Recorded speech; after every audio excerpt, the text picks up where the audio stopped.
Hello there, good to be with you again on Health Matters. Glad you could join us on the program. I am Yomi Otaigbe.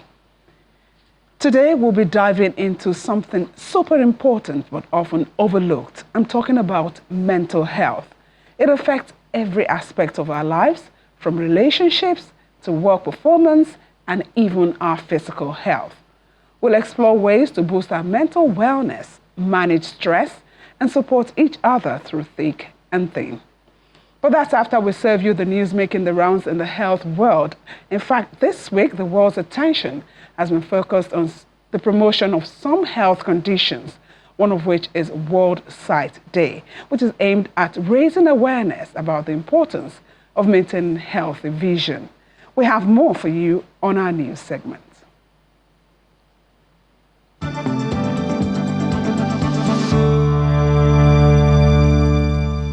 Nigeria joins the rest of the world to commemorate World Mental Health Day 2025 with the theme, Access to Services, Mental Health in Catastrophes and Emergencies. At the Federal Neuropsychiatric Hospital, Yaba, Lagos, the management and staff of the institution organized a commemoration event attended by stakeholders in the health sector, students, and other members of the public. The Chief Medical Director of the institution said the event serves as a reminder of the importance of good mental health and the need to support those having mental health conditions, particularly in challenging times. The mental health and the psychosocial needs of people affected by humanitarian emergencies. Crises such as natural disasters, conflicts, and public health emergencies cause emotional distress, with 1 in 5 individuals experiencing a mental health condition. Supporting the mental well-being of individuals during such crises is not just important, it saves lives, gives people the strength to cope, the space to heal and to recover and rebuild, not only as an individual, but as communities. Strategies on achieving universal health coverage and building world-class and technology-driven health systems were tabled at the maiden Eco Health Convention 2025 put together by the Lagos State Government. The convention brought together policymakers, health professionals, and development partners to review progress and chart a roadmap for future reforms. Also present at the event is the Deputy Governor of Lagos State, Dr. Obafemi Hamzat, the Special Advisor to the Governor on Health, Dr. Kemi Ogunyemi, and the Commissioner for Health, Professor Akin Abayomi. The Lagos State Government is urging the people to take ownership of the state's health goals, enroll in health insurance, adopt healthy lifestyles, and support immunization campaigns. We must achieve universal health coverage. Mandatory social health insurance is our vehicle for doing that. So our task is to ensure that no one is left behind. We will expand subsidies for the poor, enforce enrollment through community pharmacies and markets, and continue public awareness campaign. We aim to reach 15% enrollment in the next few years and progressively move toward covering every Lagosian. And the world is smoking less, but the tobacco epidemic is far from over. That's according to a new World Health Organization global report, which shows that the number of tobacco users has dropped from 1.38 billion in 2000 to 1.2 billion in 2024. Since 2010, the number of people using tobacco has dropped by 120 million, a 27% drop in relative terms. Yet, tobacco still hooks 1 in 5 adults worldwide, fueling millions of preventable deaths every year. WHO's estimated global e-cigarette use figure stands at more than 100 million people worldwide, with 86 million adult users, mostly in high-income countries, and at least 15 million children, 13 to 15 years of age, already using e-cigarettes. WHO says e-cigarettes are fueling a new wave of nicotine addiction as they are marketed as harm reduction, but in reality are hooking kids on nicotine earlier and risk undermining decades of progress. The World Health Body is urging governments everywhere to step up tobacco control. This means fully implementing and enforcing the Empower Package and the WHO Framework Convention on Tobacco Control, closing loopholes that allow the tobacco and nicotine industries to target children, and regulating new nicotine products like e-cigarettes.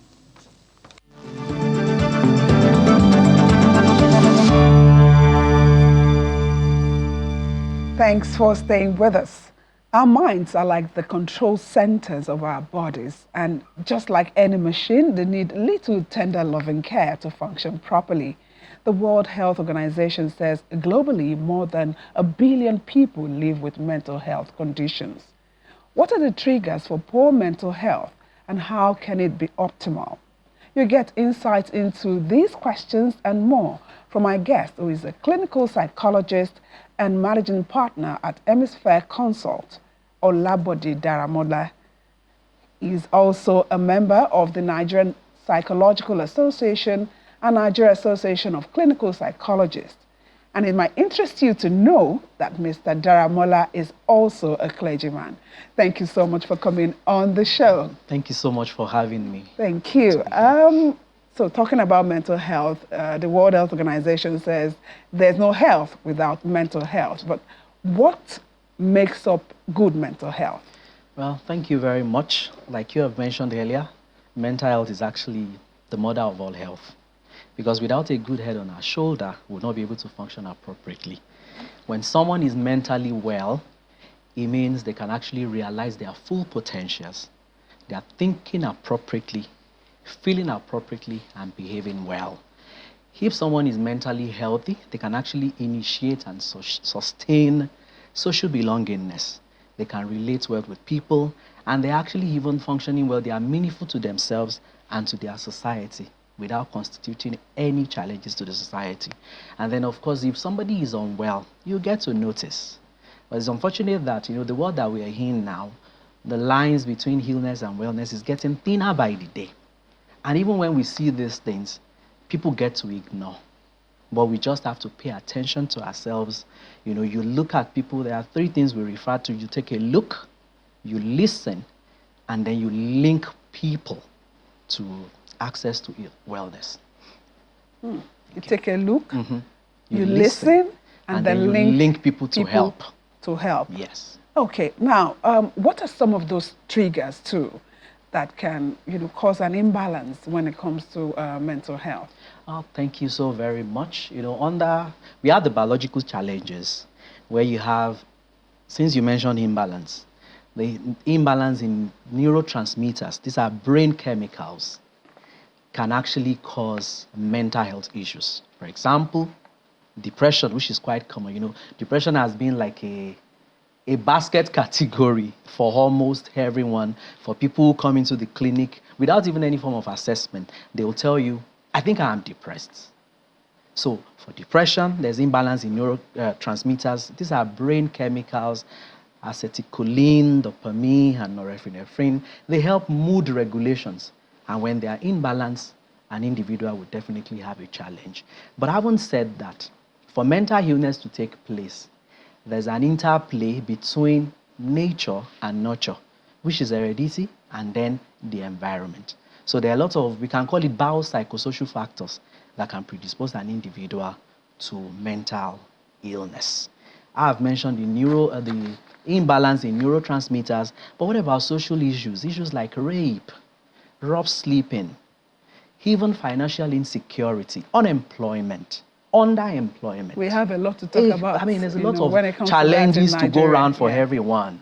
So these things can actually predispose people to mental illness, if you ask me. Okay, so psychological issues, then the nurture too, biological issues, nature and nurture, as you said. Heredity and environment. Heredity and environment. So nature and nurture. So tell me, what will make, so let's assume that we have 2 people. Yes. What will make, and 2 people exposed to the same kind of conditions, why would one come down with a mental health condition and the other won't? The others will not. Thank you so very much. There are certain things that are in the individual that can actually make them function better in an environment.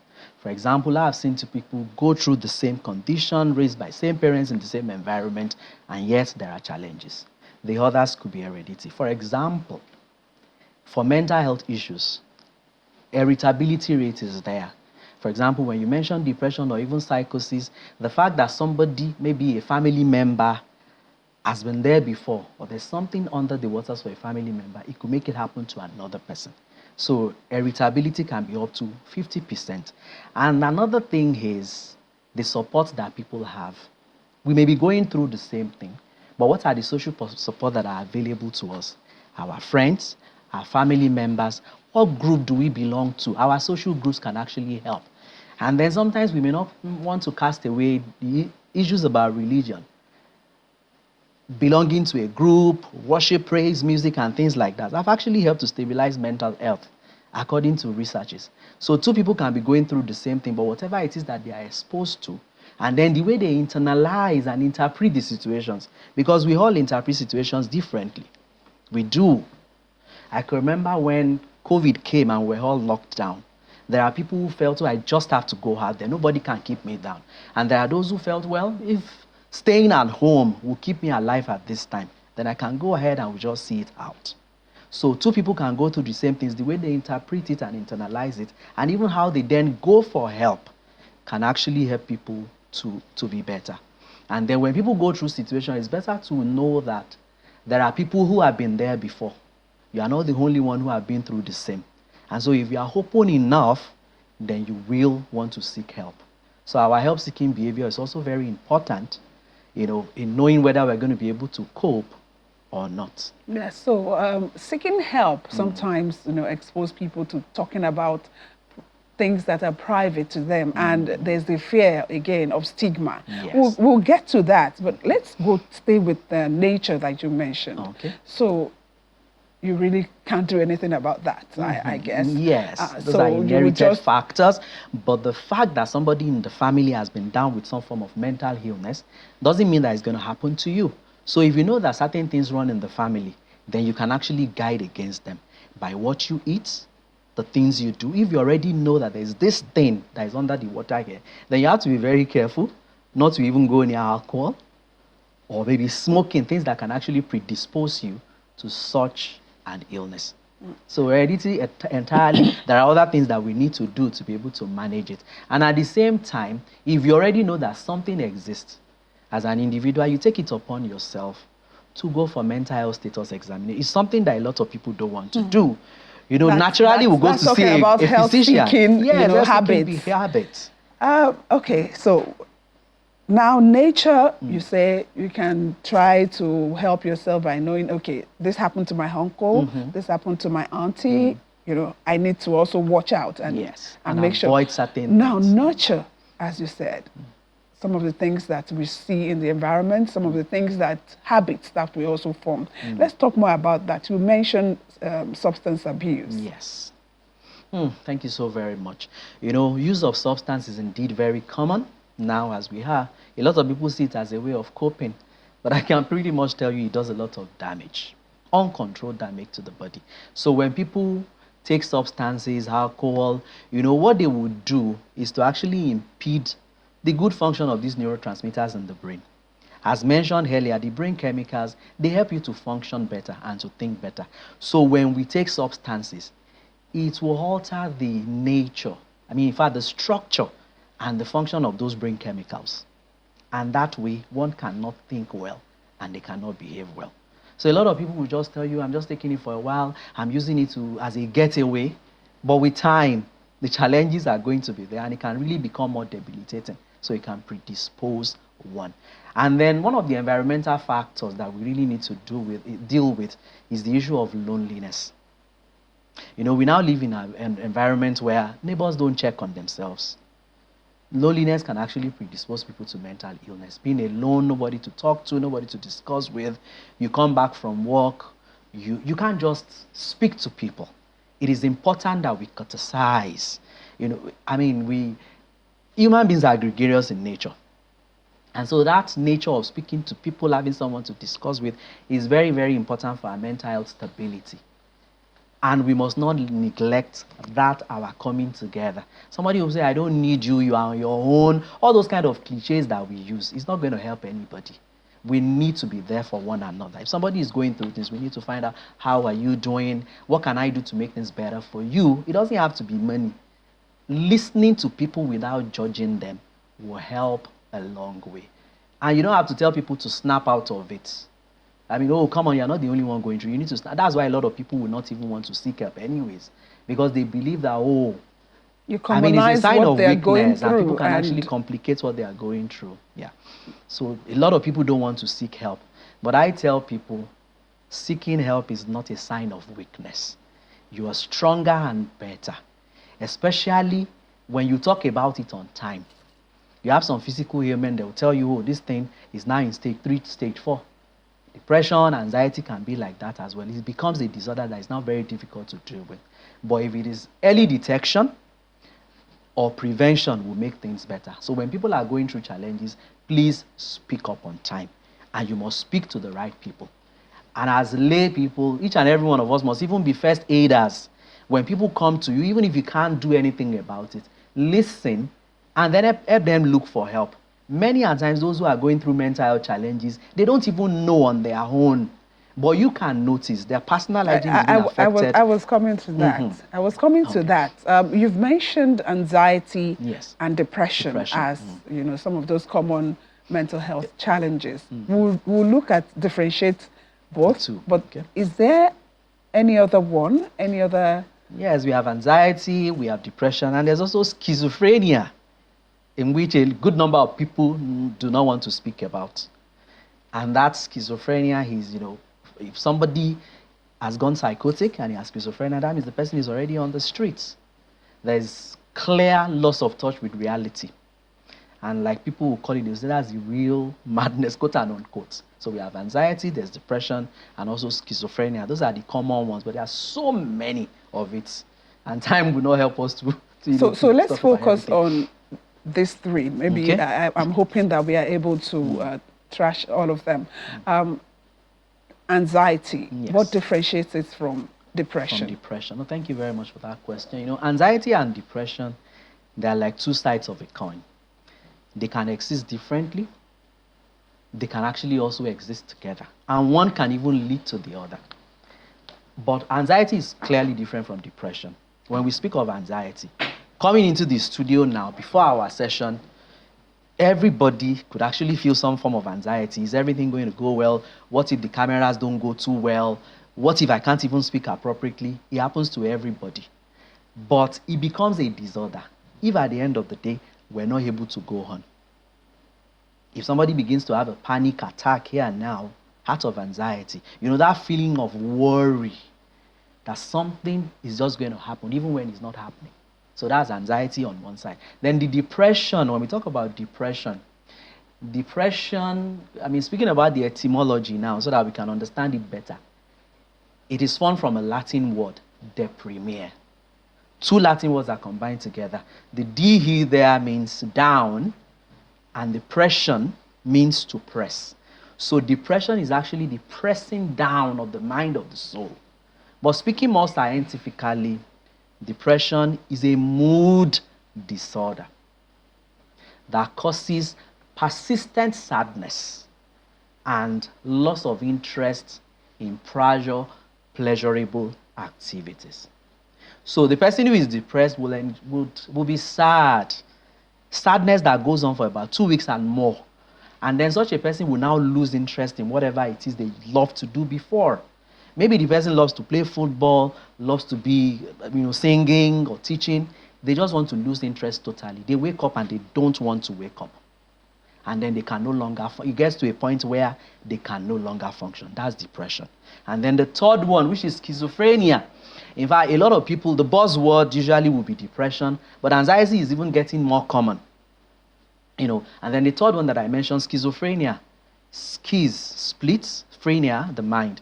So it talks about the splitting of the thought. Majority of these terms actually come from Latin, which is a language that seems to be going into extinction by now because most people don't speak about it anymore, but it's good for medicine and psychology. So for schizophrenia, there's a lot of touch with reality. They can see the day, they call it night. They have delusions. There are hallucinations. They hear things that others cannot hear. They smell things that others cannot smell. And there is even cutaneous responses where people feel as if someone is touching them and there's nobody touching them. Or they walk in the middle of the road, they're looking back as if somebody is walking behind them. And then at a very extreme level, you experience catatonia, where there's catatonic schizophrenia, where the individual will just stand on the road, still for many hours, without speaking to anyone. So these are some of the three major challenges that we have. I know that sometimes this third one that you mentioned has to do sometimes with substance abuse. Definitely. But in some cases, you find someone who hasn't been abusing any substance and they have this issue. Is it nature too? Well, thank you very much for that. Yes, it can be traced to nature. If it has happened to somebody before in the family, it can happen to such people. And then now the environment. And in fact, I've had cases of a boy, the parents say, oh, this boy must be smoking. And they trust him at me. I said, by the time we started, he said, sir, I haven't smoked anything. I said, would you promise? Okay, let's do a test. Toxicology test was done, which is to check, if there are substances in the body. And obviously, he wasn't taking anything. There are certain illnesses that could start at age 15, mental illnesses, because the developmental stages in life are very important. So 15, the boy was like 16 at that time when he started. And then we now have to start tracing the family history. Is there somebody in the family that has had something like this? And then many a times it may not, it could be traced to other factors as well. Adverse childhood experiences. How did people grow up? Trauma.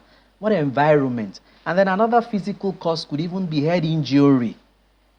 When babies are born, before the first 1,000 years of life of a baby is very important. People throw up babies thinking that they are playing with them. They could do a damage. So we ask questions, did this child fall while he was much younger? Okay, if somebody took a fall, was he properly checked? Injuries could cause mental issues. Then there are the emotional and psychological factors, how we talk to ourselves. A lot of people have not built emotional bank. The work environment, is it toxic? As a boss, how do you talk to people that work with you? When we constantly run people down, it affects them mentally. So you don't want to run anybody down by the things you say and the way you relate with them. Somebody told someone in an office, if birds have your brain, they will fly backward. And the lady fell down right there and then because she has taken so much. And so for people working in a toxic environment, they could have issues like these as well. And that's why every organization should begin to guide again the way we use our words on people. Words are powerful. And they are like eggs. When they are broken, you can't put them down together. So we need to ensure that our words are not doing damage to people around us. Okay. That's a full package that you just did there. So let's talk about the path to wellness. Anyone who's having whether depression, whether anxiety, panic attack, you mentioned, is it under anxiety, right? Yes. Okay, so because I know some people, can you please talk a little more about panic attack? Yeah, panic attack is one of the types of anxieties. And by the time this happens to people, they can no longer even control themselves. They can lose control of their nerves. They could fall, and if they're not careful, take a huge fall, and they're just not ever able to cope. I've seen people who go to the embassies, and by the time it's time for interview, they could no longer stand. It looks as if it's similar to an attack, but not necessarily, but it's an attack of the nerves, and then people can no longer function. So it's a type of anxiety. Okay. All right, let me tell our viewers that you can join us in this conversation. You can join us via phone 0808 054 2233. That's the number to call. So we can have your questions or your comments. Now, let's talk about the path to wellness. What are the options? Well, for path to wellness, that's for those who are maybe mentally ill already. There are two paths. There's pharmacotherapy and there's psychotherapy. So pharmacotherapy is the use of medications. And then psychotherapy, that's talk therapy. In Nigeria, as we have it, we have medical doctors who are psychiatrists. Their job is to, they prescribe the medications for people. But in Nigeria, clinical psychologists will handle the psychotherapy aspect, and then is the path to wellness is actually there's a multidisciplinary approach to it. Because if somebody comes in, proper assessments must be done. Will this person be needing medications or a psychotherapy they will need? But the two can act as adjunct. If there's anybody that needs medication, as a psychiatrist is taking care of the person, the psychotherapy aspect of it, and there are different types, is also taking place. And to everybody who is listening, when mental health challenges can actually it's treatable, a good number of them. But once it's happening, you need to speak out and start talking to people. I mentioned stigma earlier. And it plays a huge role, because someone will say, oh, you want to go and see a psychologist or you want to go and see a psychiatrist, that means something is wrong with you upstairs. So how do we also tell our people to be more humane to people who are going through this? Thank you so very much. Stigma is something that we need to really continue to address. It could occur at the level of the individual. So there's individualized stigma, and then there's institutionalized stigma. For individualized stigma, we need to deal with it personally with the person by asking, do you really want to get help, or you want to remain in this situation? So if you don't stigmatize, I can remember back in school, even you studying psychology alone, people will point at you and say, I think there's something wrong with you. So there have been times that we don't even want to come out and say, this is what we do, so that people do not look at us like, okay, they behave like the things they go through is what students in schools go through, even practitioners. There are doctors who will tell you, if it's psychiatry, I don't want to do. The stigmas are there. But at the individual level, if you need help, please get it. Okay. And for everyone who is listening, if people can say, oh, I'm going for a physical test, I want to check if I have malaria or even cancer, why should we stigmatize people? It could happen to anybody. Mental illness is not respecter of anybody. It can happen to the rich, the poor. And then for most people, don't think that maybe it's because of your sin, because people say, oh, we don't know what he has done now that is causing. Things do happen. We need to allow people to just take care of themselves. And if people are open enough to tell you their challenges, please support them in every way we can. People need support. And there's something I need to mention, especially for Nigerians. We need to take enough rest. It's very, very important. It's a part to wellness. Stress is also something that can it's huge. Affect it can mental affect our health. mental stress, burnout. Not sleeping well. Not sleeping well. I told somebody recently, I said, people will tell you the reward for more work, hard work is more work. But I say the reward for hard work is rest. When you have worked very hard, you need to take some time out to relax. And that way you can reboot, like a system that is rebooting. You come back fresh.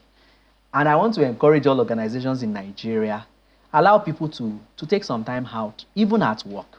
Create a place at work where people can take a rest. Power nap, 10 minutes, 20 minutes sleep at work. It can be of great benefit, and you're so refreshed, especially for Lagos. People go out very early in the morning, as early as 3 a.m., 4 a.m., people are awake. How do you expect them to work better at work? If they get into the office, create a place where people can actually take some time out. Heaven wouldn't fall. And so when they do that, they can come back to work refreshed. If you know what a power nap can do for you. A good number of us in Lagos were owing sleep debt, and we need to pay it. It doesn't help our mental health. Especially for when you look at the younger ones. We wake them up very early. They need to sleep for almost 9 hours. Phone addiction. Yes, oh my goodness, that's another I don't want us to go into that. I know it's something that, but as you've said, we all need to look into our mental health, because without mental health, there's no health. Thank you so much for being with us on the program.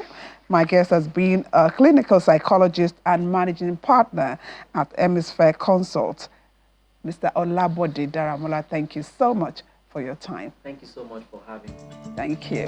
And that's it on Health Matters today. Thank you so much for watching. I am Yomi Otaiwe.